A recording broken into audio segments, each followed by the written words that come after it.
வணக்கம் அன்பு நண்பர்களே.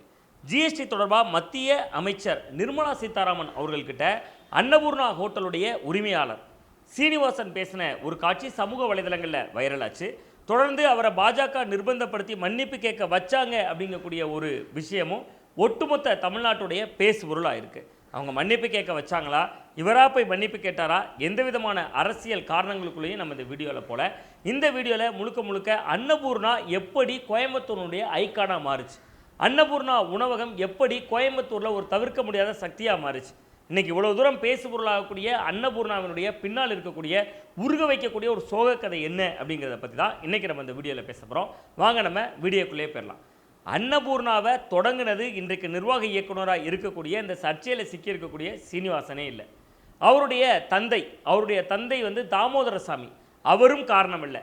மொத்தம் 4 சகோதரர்கள் இருக்காங்க. அந்த தாமோதரசாமி கூட பிறந்தவங்க. முதல்ல தாமோதரசாமி, அதுக்கு அடுத்ததாக அவருடைய தம்பி ரங்கசாமி, அதற்கு பின்பு அவருடைய இரட்டை தம்பிகள், அதாவது இரட்டையர்களாக பிறந்த ஒருத்தர் ராமசாமி, இன்னொருத்தர் லட்சுமணன் அப்படின்னு 4 பேர் இருக்கிறாங்க. இந்த 4 பேரும் சேர்ந்து நடத்திய கடை தான் இந்த உணவகம். இந்த உணவகத்துக்கு இன்றைக்கி கோயம்புத்தூரில் மட்டும் 21 கிளைகள் இருக்குது. ஒரு நாளில் காலை மதியம் இரவுன்னு 3 நேரத்திலும் சேர்த்து இந்த 21 கடைகள்லையும் சற்றேறக்குறைய 70,000 85,000 பேர் வரைக்கும் ஒரு நாளில் வயிறார சாப்பிட்டு போகிறாங்களாம். ஆனால் இப்படியெல்லாம் இவ்வளவு பெரிய பின்னணி இருந்தாலும் கூட இந்த 4 பேரும் சாப்பிடாமல் இருந்த நாட்கள் ரொம்ப அதிகம். இன்னும் சொல்லப்போனால் முதல்ல இந்த கடையை எப்போ தொடங்கினாங்கிறதுல ஆரம்பித்து இது கடந்து வந்த பாதையை பேசினாலே கண்ணு கலங்கிடும். அந்த அளவுக்கு ரொம்ப ஒரு உருக்கமான பின்னணி அதுக்குள்ளே இருக்குது. இன்றைக்கி 1000 எம்ப்ளாயீஸ் அவங்க பின்னாடி இருக்காங்க. பல 100 பேர் இவங்களை சார்ந்து வாழ்வாதாரத்தை வாழ்கிறாங்க. அப்படிங்கிறதெல்லாம் தாண்டி ஒரு காலகட்டத்தில் ரொம்பவே விளிம்பு நிலையிலிருந்து மேலே வந்தது தான் அன்னபூர்ணா உணவகம். அதில் ரொம்ப குறிப்பாக இன்றைக்கு இந்த சர்ச்சையில் சிக்கியிருக்கக்கூடிய சீனிவாசனுடைய தாத்தா, அந்த தாத்தாவுடைய பெயர் கொண்டசாமி நாயுடு. அந்த கொண்டசாமி நாயுடுவை பொறுத்த வரைக்கும் அவர் ஒரு சாதாரண விவசாயி. ஒரு கட்டத்தில் விவசாயம் பொய்த்து போகுது, வறுமை ரொம்பவே குடைபிடித்து ஆட்டுது. ஒரு கட்டத்துக்கு மேலே தன்னுடைய வில்லேஜில் இருந்தால் இனிமேல் பிள்ளைங்களை காப்பாற்றவே முடியாது அப்படிங்கக்கூடிய சூழலும் வருது. அதனால அவர் தன்னுடைய மனைவி கிருஷ்ணமாலையும் கூப்பிட்டுக்கிட்டு கோயம்புத்தூருக்கே வந்து குடியேறார். கோயம்புத்தூருக்கு வந்து கிருஷ்ணமால் குடியேறிட்டாலும் கூட 4 பசங்க, அதில் மூத்தவராக இருக்கக்கூடியவரும் அதுக்கு அடுத்து பிறந்த ரங்கசாமியும், அதாவது சீனிவாசனுடைய தந்தை தாமோதர சாமி நாயுடுவும் ரங்கசாமியும் பக்கத்தில் இருக்கக்கூடிய ஒரு டெக்ஸ்டைல் மில்லில் வேலைக்கு போகிறாங்க. கோயம்புத்தூர் அப்படின்னாலே, திருப்பூர் அப்படின்னாலே அந்த சுற்றுவட்டார பகுதி முழுமே ஏராளமான மில்கள் இருக்கும்.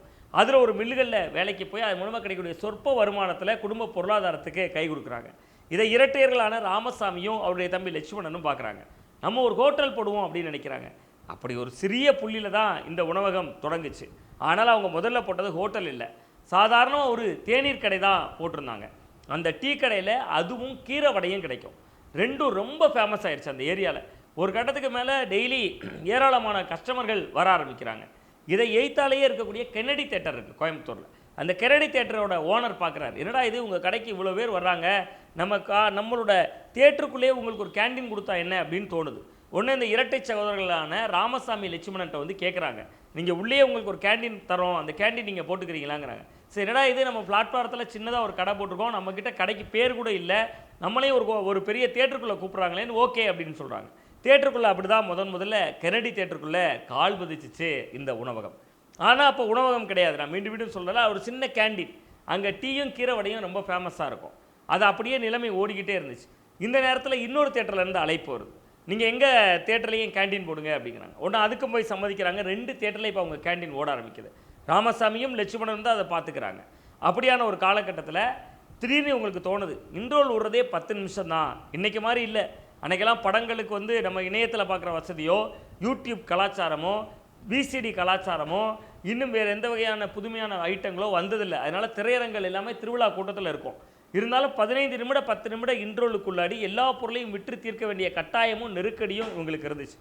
ஒரு கட்டத்தில் கென்னடி தேட்டருக்கு போனால் நல்ல படம் பார்க்கலாம் அப்படிங்கிறத தாண்டி கென்னடி தேட்டருக்கு போனால் ராமனும் லட்சுமணனும் இருப்பாங்க, அங்கே நல்ல பருப்போட சாப்பிட்லாம், கீரை வடை சாப்பிட்லாம் அப்படிங்கிறதுக்காக சினிமா திரையரங்குக்கு படையெடுத்தவங்க ரொம்ப பேர் இருக்காங்க. இப்படி தான் முதல்ல அவங்க உணவகத்தை கொஞ்சம் கொஞ்சமாக உணவகம்ங்கிற கான்செப்டே தெரியாமலே உருவாக்க ஆரம்பிக்கிறாங்க. ஒரு கட்டத்துக்கு மேலே அவங்க நிறுவனத்தை அடுத்த லெவலுக்கு எடுத்துகிட்டு போகணும் அப்படிங்கக்கூடிய ஒரு முடிவும் எடுக்கிறாங்க. 1960களில் சாதாரண கேண்டீனுக்குள்ளே மட்டுமே இயங்கிட்டு இருந்த டீயும் கீரை வடையுமா இருந்த இந்த நிறுவனம் 1968 முதல்ல டிபி ரோடு அப்படின்னு சொல்லக்கூடிய ஒரு பகுதியில் கோயம்புத்தூரில் இயங்க ஆரம்பிக்குது. அப்போ அந்த நேரத்தில் ஒட்டுமொத்த கோயம்புத்தூர்லேயும் 2 பெரிய ஜாம்பவான்கள், கெனிஸ் மெஸ் உட்பட 2 ஜாம்பவான்கள் அங்கே தொழில் நடத்திட்டு இருக்காங்க. இருந்தாலும் இவங்க முடிவுக்கு வர்றாங்க, 4 சகோதரர்களும், நம்ம யாருக்கும் போட்டி இல்லை, ஆனால் நம்ம எல்லாருக்கும் போட்டி. அது எப்படி நல்ல தரத்தை கொடுப்போம், நல்ல குவாலிட்டியை கொடுப்போம், நோ காம்ப்ரமைஸ் அப்படிங்கக்கூடிய ஒரு முடிவுக்குள்ளே வர்றாங்க. இது எல்லாத்தையும் தாண்டி அன்னைக்கு நடந்ததை ஒரு மிக முக்கியமான திருப்பு முனை அப்படின்னே சொல்லலாம். அவருடைய சகோதரர்கள் 4 பேரில் ராமசாமி இதை பலமுறை ஊடகங்கள்கிட்ட பேசியிருக்கார். நாங்கள் கடை திறக்கலான்னு சொல்லி ஆயத்தமாயிட்டோம், எங்களுடைய கடையை திறந்து நாங்கள் போய்கிட்டு இருந்தோம். அப்படி நாங்கள் கடை போய்கிட்டே இருந்துச்சு. முதல் நாள் கடையை திறந்துருந்தோம். அப்போ திடீர்னு 7 அடி ஹைட்டுக்கு ஒருத்தர் வந்தார். நல்லா ஆள் வளர்த்தி ஹைட்டுமா இருந்தார். கையில் ஒரு வளம்புரி சங்கு வச்சுருந்தார். அந்த கடைக்குள்ளே வந்தோடனே அந்த சங்கை ஊதுனார். ஊதிட்டு இருந்தவர் அவர் எங்களை திடீர்னு பார்த்தாரு. கடைக்கு என்ன பேர் வச்சுருக்கீங்க? நாங்கள் இன்னும் பேர் வைக்கலை அப்படின்னோம். சாப்பாட்டுக்கு அதிபதி அன்னபூரணி அம்மன், நீங்கள் அன்னபூர்ணானே பேர் வைங்க அப்படின்னு கேஷுவலாக சொல்லிட்டு அவர் கடந்து போயிட்டார். ஆனால் அதுக்கு பின்பு அவருக்கு நாங்கள் கடையெல்லாம் திறந்தோன்னா சாப்பாடு கொடுக்கலான்னு தேடினோம். பார்த்தா சாமியார் மாதிரி இருந்தார், அவர் யாருன்னே தெரியலை அப்படின்னு இருக்காங்க. உடனே அவர் வைத்த அந்த பெயரை யார் ஆலயம் காணோம், 7 அடி ஹைட்டில் இருக்கார். நம்ம கோயம்புத்தூரில் இத்தனை வருஷம் தொழில் பண்ணுறோம். 1960 சாதாரண தேநீர் கடையாக தொடங்கணும். 1968 தான் இது ஒரு உணவகமாக மாறப்போகுது. இந்த 8 ஆண்டுகளில் அவர் எங்கள் கஸ்டமரே இல்லை, நேரில் வந்ததே இல்லை. ஆனால் இவ்வளோ ஹைட்டாக இருக்காரு, இவர் யாருன்னு தெரியலன்னு அக்கம் பக்கத்தில் விசாரிச்சுட்டு அங்கே பக்கத்தில் இருந்த தெலுங்கு பிராமணர்கள் கொஞ்சம் பேர்கிட்ட கேட்டாராம். யார்? ராமசாமி தான் இதை பகிர்ந்திருக்கார். அந்த அண்ணன் தம்பிகள் 4 பேரில் 3ஆவது தம்பியான ராமசாமி இதை பகிர்ந்திருக்கார். அப்போ கேட்குறார், யார் இதை வந்தவங்க யாருன்னு தெரியல அப்படின்னோடனே ஒரு பிராமணர் ஒருவர் தான் சொன்னாராம், ஒருவேளை உங்களுக்கு காசி விஸ்வநாதருடைய அருள் இருந்திருக்கலாமோ என்னதோ, இறைவனாக கூட இருக்கலாம்ல அப்படின்னு அவர் யதார்த்தமாக கொளுத்தி போட்டிருக்கார். அது ஆன்மீகமாக மூட நம்பிக்கையா என்பதெல்லாம் விவாதத்துக்கு உட்பட்டது. உடனே இவர்களுக்கு தோன்றிவிட்டது, நமக்கு கடவுளே கொடுத்த பெயர் தான் இப்போ இது அன்னபூர்ணா அப்படின்னு சொல்லிட்டு அன்னபூர்ணா வச்சுருக்காரு. இன்றைக்கு கோயம்புத்தூரில் 21 கிளைகளோட அன்னபூர்ணா உணவகம் இயங்கிட்டு இருக்கு. டெய்லி 1,00,000 பேர் சாப்பிட்றாங்கன்னு நம்ம பார்த்தோம். அந்த 21 உணவகங்களையும் அன்னபூர்ணி அம்மனுடைய ஒரு புகைப்படமும் அங்கே வைக்கப்பட்டிருக்கு. அதனுடைய பின்னணியும் இதுதான். ஒரு கட்டத்துக்கு மேலே நிறுவனம் வளர ஆரம்பிச்சிருது. 1 இல்லை 2 இல்லை 21 கடைகள் உருவாயிருச்சு அப்படின்னு பார்த்தோம்.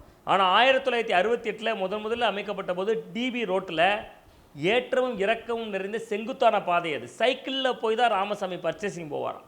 சாதாரணமாக சைக்கிளில் போவார்.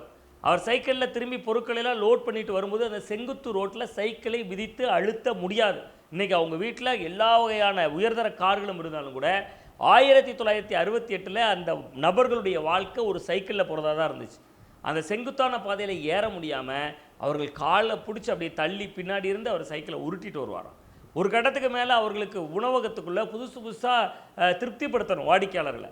அந்த நேரத்தில் தான் அவர்களுடைய அம்மா கிருஷ்ணம்மாள் ரொம்ப அருமையாக சர்பத்து போடுவாங்க. நம்ம தமிழர்களுடைய பாரம்பரியமான ஒரு உணவுகளில் ஒரு முறையாக இருக்கக்கூடிய குளிர்பான ஐட்டங்களில் ஒன்றா இருக்கக்கூடிய அந்த சர்பத்தை அவங்க அம்மா ரொம்ப பிரமாதமாக போடுவாங்களாம். அந்த சர்பத் போடுறதுக்காக அவள் அம்மாவை கூப்பிட்டு வந்துட்டார். சர்பத்தில் புதுமை பண்ணணுமே, எல்லோரும் தான் சர்பத் போடுறாங்க, நம்ம அம்மா சர்பத் போட்டால் என்ன புதுமை பண்ணணும், வெட்டிவேர் சர்பத் போடுவோம். அந்த ராமசாமி, லட்சுமண, இன்றைக்கு இந்த சர்ச்சையில் சிக்கக்கூடிய சீனிவாசனுடைய அப்பா தாமோதர சாமி உட்பட எல்லாருமே, தாமோதர சாமி நாயுடு உட்பட எல்லாருமே காலையில் வெட்டிவேரை பறிப்பதற்காக போவாங்களாம். இப்படியெல்லாம் கஷ்டப்பட்டு சிரத்தை எடுத்து அன்னபூர்ணா என்கிற இந்த சாம்ராஜ்யத்தை நிறுவியிருக்காங்க. இந்த சாம்ராஜ்யம் என்று சொல்வது இன்றைக்கி அவங்களுடைய உணவகத்தில் இன்றைக்கும் தென்னிந்தியாவுடைய உணவு கலாச்சாரத்தில் மிக முக்கியமாக இருக்கக்கூடிய இட்லி, அதே மாதிரி அங்கே வைக்கக்கூடிய சாம்பார், அந்த சாம்பார் ரொம்ப ரொம்ப பிரசித்தி பெற்றது. சாகித்ய அகாடமி விருது பெற்ற எழுத்தாளர் எத்தனையோ பேர்கள் அந்த உணவகத்தினுடைய ருசிக்கு அடிமை என்று பல இடங்களில் பேட்டிகளாக கொடுத்துருக்காங்க, நேர்காணல்களில் சொல்லியிருக்காங்க. அந்த அளவிற்கு அந்த இட்லிக்கும் ஒரு தனிச்சிறப்பு இருக்குது. அதே மாதிரி அங்கே கொடுக்கக்கூடிய ஃபேமிலி தோசை என்று சொல்லக்கூடிய ஒரு உணவு, அந்த ஃபேமிலி தோசை என்று சொல்வது அந்த ஏரியாவில் ரொம்ப ரொம்ப பிரசித்தி பெற்றது.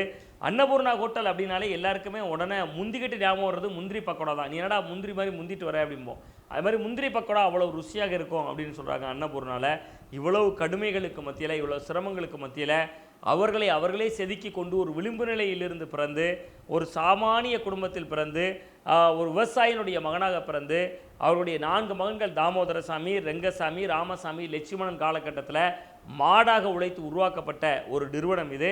அந்த நிறுவனம் என்று சொல்வது 21 கிளைகள் கோவையினுடைய 21 புறங்களில் அமைந்திருப்பது என்று சொல்வது ஒட்டுமொத்த கோவையினுடைய ஐக்கானாகவும் அடையாளமாகவும் இருக்கிறது.